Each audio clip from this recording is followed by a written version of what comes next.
장례 지도사가 본 삶의 마지막 순간들. 이 별에서의 이별. 죽는다는 것, 잊힌다는 것. 필멸이 필연이라지만 검찰청에서 분류하는 5대 강력범죄란 폭력, 흉악사범, 성폭력, 약취유인, 방화이다. 형법상의 범죄 분류 체계를 봐도 강력범죄를 두 가지로 나누는데 흉악과 폭력이다. 이 중 흉악에 해당하는 범죄가 살인, 강도, 방화, 강간이다. 모든 범죄가 다 끔찍하지만 살인과 강도, 강간은 범죄가 이루어지는 시점에서는 한두 명을 대상으로 삼지만 방화는 한순간의 불로 불특정 다수가 동시에 피해를 볼 수 있기에 굉장히 위험한 범죄라 생각한다. 장례를 업으로 삼으며 사람은 누구나 한 번 죽고 누구나 가까운 사람의 죽음을 마주한다는 단순한 이치를 아주 잘 알고 있다. 그러나 만약 입장을 바꿔 내가 이와 같이 죽임을 당한다면 혹은 사랑하는 이의 죽음이 이와 같다고 생각하면 자다가도 몸서리가 쳐진다. 다시는 이런 사건이 없었으면 하는 착잡한 마음으로 이 글을 쓴다. 대학에 갓 입학한 외동딸을 둔 부부가 새로운 보금자리를 마련해 이사를 했다. 착실하게 공부만 하던 딸이 원하는 대학에 합격했고 알뜰살뜰 검소하게 살림을 꾸려나간 덕분에 처음으로 온전한 내 집을 마련했다. 어제 이사를 와서 아직 풀지 못한 이삿짐 박스가 거실에 쌓여 있다. 아직은 잠자리에 이불만 간신히 펴고 뒤척이며 잤는지 삭신이 쑤셔온다. 그래도 어머니는 눈 뜨자마자 분주하게 쓸고 닦으며 살림살이를 정돈한다. 첫 방학을 맞은 딸도 곁에서 한 손 거뜬히 돕는다. 여느 가족처럼 화기애애한 웃음꽃을 피우고 있는데 갑자기 펑하고 폭발음이 나더니 아래층에서 사람들의 비명소리가 울려 퍼진다. 이게 무슨 소리야? 눈이 휘둥그레진 아버지가 현관문을 열고 나선다. 아랫집에서 우지끈 쿵쾅 때려 부수는 소리가 나서 무슨 일인지 궁금한 아버지는 계단을 내려간다. 으아. 그의 외마디 비명을 듣고 딸아이가 젊고 날렵한 몸으로 빠르게 소리를 쫓아 발길을 옮긴다. 화마의 습격으로 순식간에 생지옥이 된 아래층의 불길이 먹이를 찾아 돌진하는 괴물처럼 계단을 휘감고 올라온다. 걷잡을 수 없이 몸집이 거대해진 불덩이가 애타게 아버지를 찾는 딸아이의 여린 몸까지 삼켜버렸다. 엄마는 본능적으로 옥상을 향해 뛰었다. 남편과 아이가 저일렁거리는 불길과 유독가스를 뚫고 밑으로 내려갔을 거라고는 생각할 수 없었다. 숨이 턱 밑까지 차오르지만 옥상에만 당도하면 가족들을 만날 수 있을 줄 알았다. 그런데 겁에 질린 표정으로 옥상에 올라 다른 주민들 사이를 헤집고 또 뒤져도 딸아이와 남편을 찾을 수 없다. 이 가족이 이사온 집의 바로 아래층에 사는 부부가 싸움을 하다가 그만 홧김에 불을 질렀던 모양이다. 불행히도 인재였던 것이다. 정작 불을 지른 부부는 무사히 사고 현장에서 탈출했다고 한다. 화마는 엉뚱한 가족을 향했다. 설레는 마음으로 둥지를 튼 지채 하루도 안 된 가족에게 말이다. 가족들 중 유일하게 다치지 않은 어머니가 금지옥엽 외동딸의 장례를 치르기 위해 홀로 빈소에 앉아있다. 아버지는 중태에 빠져 입원 중이다. 꽃 한 송이 없이 허전하게 놓인 딸의 영정사진을 물끄러미 바라보는 어머니의 심경이 어떠할지 감히 어림잡을 수 없다. 어머니의 몸 상태도 위태로워 보인다. 안치실에서 딸의 시신을 만났을 때의 참혹함은 말로 다 표현하기 힘들 정도이다. 계단에서의 사투가 눈앞에 그려지듯 팔과 다리의 관절이 직각으로 구부러져 그대로 굳어버렸다. 현장에 아비규환을 그대로 옮겨온 자극적인 냄새가 코를 찌른다. 장갑을 끼고 수의를 입혀드리기 위해 고인의 팔을 만지니 손길이 닿는 부위마다 새카맣게 덮여있던 피부가 조각조각 가루가 되어 우수수 떨어졌다. 마치 내 살같이 벗겨져 나가는 것 같은 아픔이 전해져 미간이 찌푸려졌다. 억지로 사지를 바르게 폈다간 벨에 부러질 것 같아 조마조마하다. 어쩔 수 없이 더 큰 관으로 교체하여 빈 공간에는 고인을 위로하는 마음을 담아 꽃장식을 해드렸다. 하지만 이대로 화장장에 가서 한 번 더 몸서리쳐야 할 내일이 너무나 애달프다. 아무런 눈물도 말도 없이 홀로 살아남은 것이 한스러운 어머니는 5분 남짓 가만히 바라보다 빈소로 돌아갔다. 혹여나 쓰러지시진 않을까 걱정되어 마음을 졸였지만 얼마 남지 않은 기력을 간신히 부여잡고 소리 없는 마지막 인사를 나누셨다. 마음속으로 무슨 말을 건넸을까. 돌아서는 굽은 어깨 위로 쓸쓸함이 무겁게 내려앉았다. 이따금 삶이라는 것이 이토록 잔인할 수 있을까 싶었다. 온갖 죽음의 변주 앞에서 의연해져야 한다고 다짐했건만 이때만큼은 쉽게 마음을 다잡을 수 없었다. 인생이 아름답다는 말은 세상의 단면만 보고 섣불리 내뱉은 말이라는 생각이 들었다. 눈부시도록 아름다운 생의 곳곳에는 지옥의 틈새가 도사리고 있음을, 원치 않아도 모든 생명은 죽음의 우연성에 느닷없이 자신을 범할 때 무릎을 꿇을 수밖에 없음을 인정했다. 아무리 필멸이 필연이라는 것을 머리로 인정해도 그것만으로는 가슴의 고통이 덜어지지 않는다. 되뇌일수록 인간은 죽음 앞에 한없이 나약하고 무력한 존재임을 깊이 깨닫게 될 뿐이었다. 이 와중에도 사람은 밥을 먹는데 가족이 없는 분의 입관대는 꽁꽁 얼어버린 강물 위에 서 있는 것처럼 마음이 시리다. 사람이 태어나 자라면서 무연고일 수가 있을까? 이번에도 안타까운 주검이 발견되었다. 서로의 안부를 이따금 묻고 지내던 고인의 친구가 우연히 발견한 것이었다. 혈육도 없이 볕도 들지 않는 방에서 쓸쓸히 숨을 거둔 고인이 너무도 안타까워 그 친구분이 장례라도 치러주겠다고 나섰다. 장례 지도사 입장에선 이렇게 나서주는 사람이 있어 얼마나 다행인지 모른다. 장례식장에 마련된 차가운 냉장시설에는 가족이 있음에도 불구하고 장례비 부담 때문에 오도 가도 못하는 시신들이 많다. 나는 그 친구분의 손을 잡고 감사하다고 거듭 인사를 드렸다. 시신은 어느 정도 부패가 진행되었지만 난방을 하지 않은 탓에 크게 상하진 않았다. 끼니를 잘 챙겨 먹지 못한 건지 남성인데도 팔다리가 어린아이처럼 가늘었다. 지켜보던 친구의 눈이 촉촉이 젖어든다. 그런데 잠깐 어디 좀 다녀오겠다고 빈소를 떠났던 그 친구분이 흰 상자를 가져왔다. 이게 뭔가요? 아, 이거 친구 녀석이 키우던 개인데 화장해서 오는 길이에요. 방에 가니까 글쎄 옆에서 같이 죽어 있더라고요. 참, 평소에도 문을 항상 열어놔서 개 혼자 왔다 갔다 하고 그랬는데 왜 도망 안 가고 그렇게 죽었는지 몰라.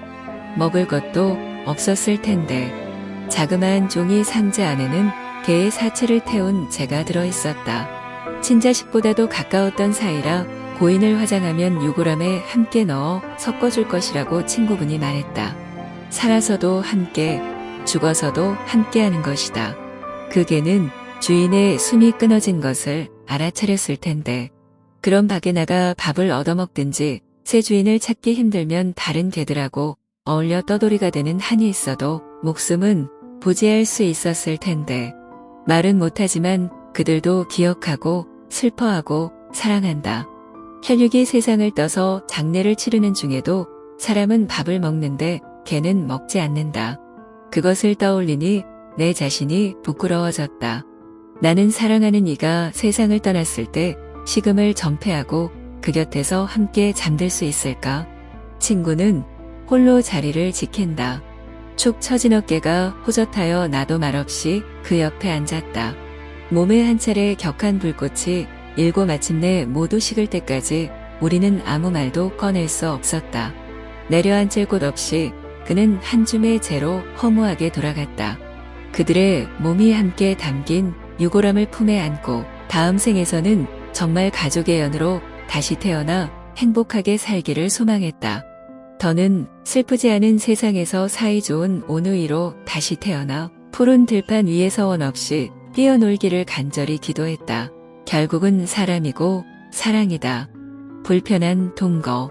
빈소가 다 꾸며지고 가족들이 조문객을 맞이할 준비를 마치면 하나둘씩 손님들이 오기 시작한다. 나는 보통 흰 장갑을 끼고 빈소 앞에 서서 오가는 분들에게 정중하게 인사를 드린다. 그렇게 온종일 지키고 서 있다 보면 빈소 안의 다양한 풍경들을 보게 된다. 많은 손님들이 한꺼번에 오는 경우는 회사나 기관에서 온 단체 손님을 제외하면 거의 종교기관에서 오신 분들이다. 그런데 간혹 유가족의 종교가 일치하지 않는 경우에는 난감한 상황에 봉착하게 된다. 고인이 중심이 되는 장례라면 당연히 고인이 생전에 믿었던 종교의 방식대로 예식이 진행되는 게 맞다. 하지만 우리네 장례란 대체로 고인의 손님보다는 자녀들의 손님이 훨씬 많아서 자기만의 방식을 주장하기 일쑤다. 어쩔 수 없는 이런 불편한 동거는 언제나 숨고 싶게 만드는 요소 중 하나다. 아무도 죽기 위해 살지는 않는다. 천국을 동경하는 사람들조차도 그곳에 가기 위해 죽고 싶어 하지는 않는다. 그러나 여전히 죽음은 우리 모두의 숙명이다.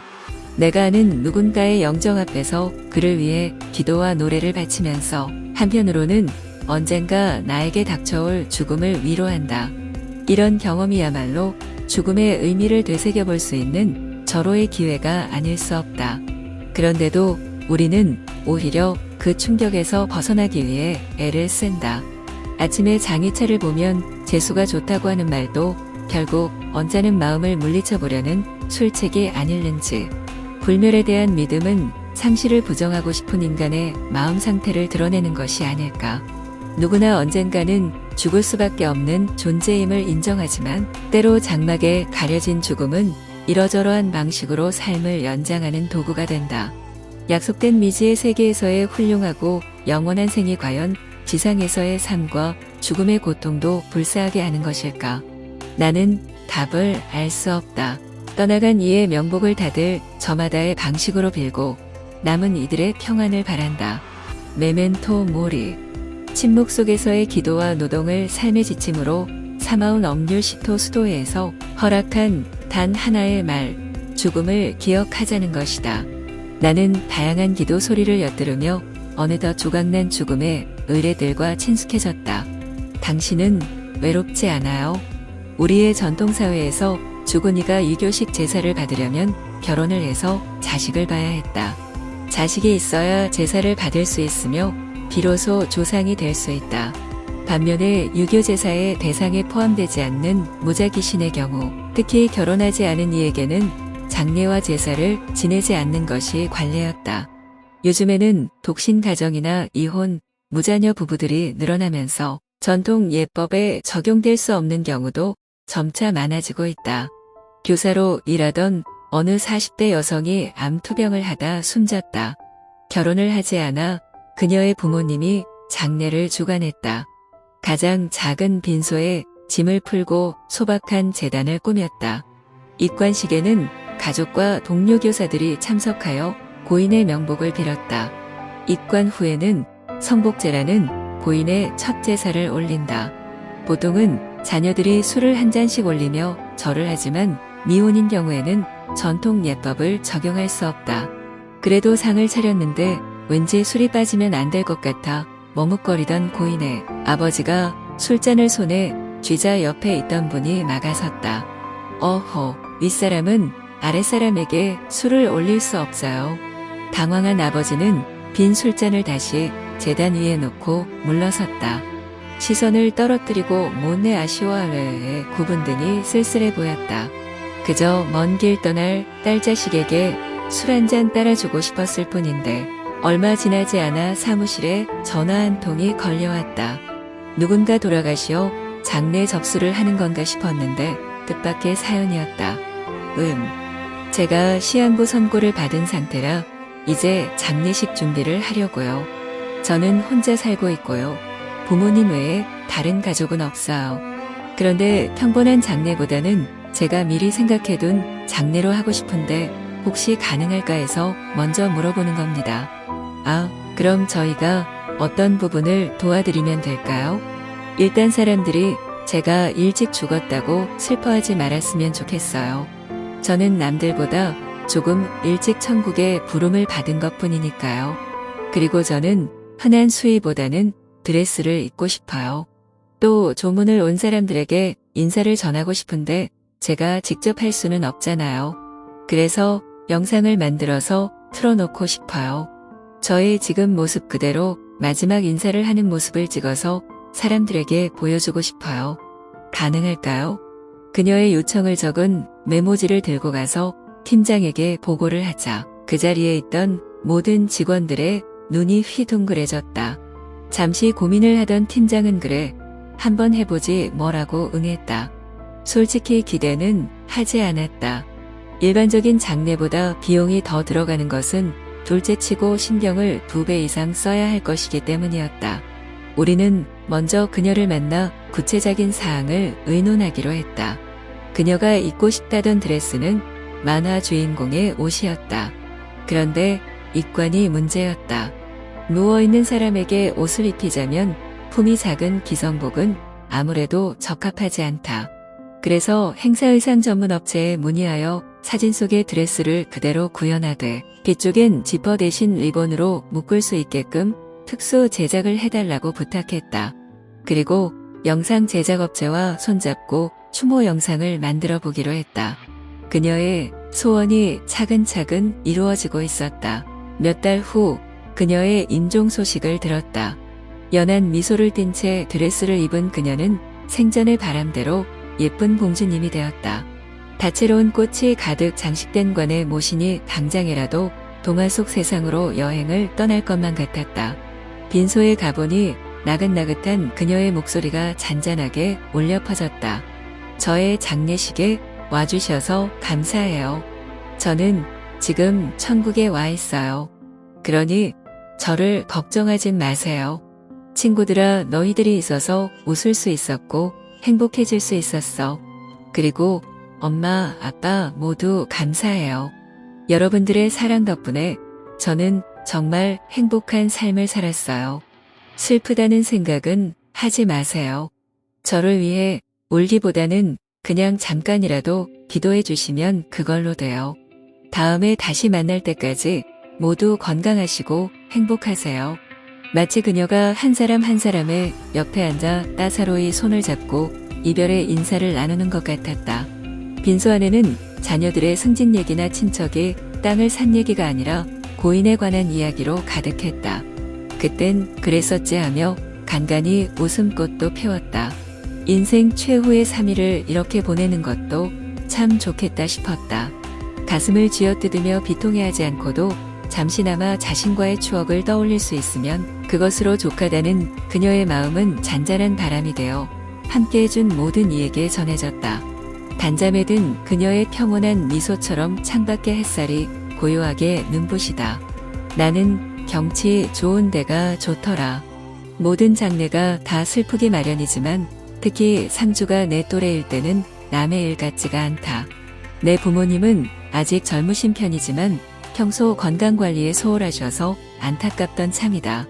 사회에 막 첫발을 내디뎠거나 아직은 자리를 잡지 못한 청년들에게 갑작스럽게 닥친 부모님의 죽음이란 청천벽력이다.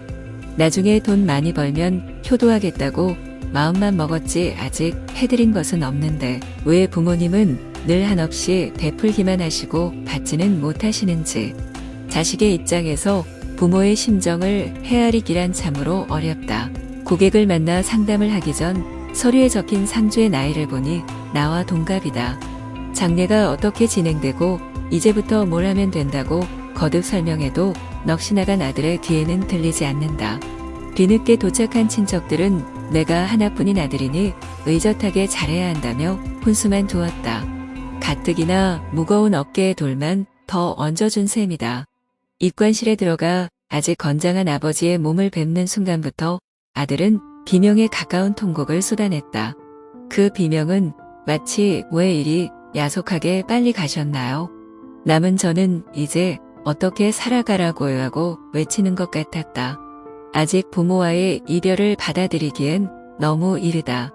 자립해서 행복하게 사는 모습을 보여드릴 때까지 건강하게 사실 줄 알았는데 자녀의 죽음 앞에선 못다 베푼 사랑만 떠오르듯 자식들도 부모의 죽음 앞에선 못다한 효도가 눈에 밝혀 견딜 수 없다. 몇 달 후 만난 어떤 상주는 나보다 2살 어렸다. 어머니와 단둘이 살던 딸이다. 해외 유학을 갔다가 어머니의 부고를 듣고 한달음에 달려왔다. 딸은 너무도 슬피 울어 지켜보는 나도 괴로웠다. 나는 평소 하던 대로 고인의 얼굴에 화장을 곱게 해드렸다. 그러자 딸이 한 발짝 앞으로 나서며 나에게 말했다. 저기, 제가 우리 엄마가 좋아하는 화장품을 챙겨왔는데요.